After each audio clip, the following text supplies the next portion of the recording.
দেখবেন যেই মানুষটা মারা যায় 40 দিন আগেই তার কথাবার্তা, খাওয়া দাওয়া, চাল চলনের ভিতরে একটা পরিবর্তন চলে আসে।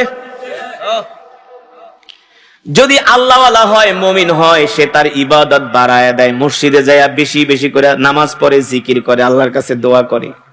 যদি মুমিন হয়, সন্তানরে ডাক দিয়া বলে, বাবা রে, আমার জানাজাটা ওই ইমাম সাহেব দিয়া পড়াইস, আমার কবরটা ওই জায়গায় করিস, কবরের জায়গা দেখায় দেয়, বলে দেয়, বাবা রে, আমি মারা গেলে আমারে বেশিক্ষণ দুনিয়াতে রাখবি না, সাথে সাথে দাফন দিয়া দিবি।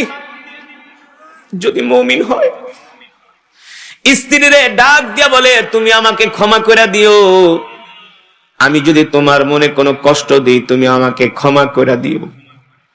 সাহাবায়ে কেরামদের সামনে আল্লাহ নবী সাহাবীদেরকে শোনাইতেছেন, ও সাহাবীরা, মৃত্যুর আগে দেখবেন যেই মানুষটা মারা যায় 40 দিন আগেই তার কথাবার্তা, খাওয়া দাওয়া, চাল চলনের ভিতরে একটা পরিবর্তন চলে আসে।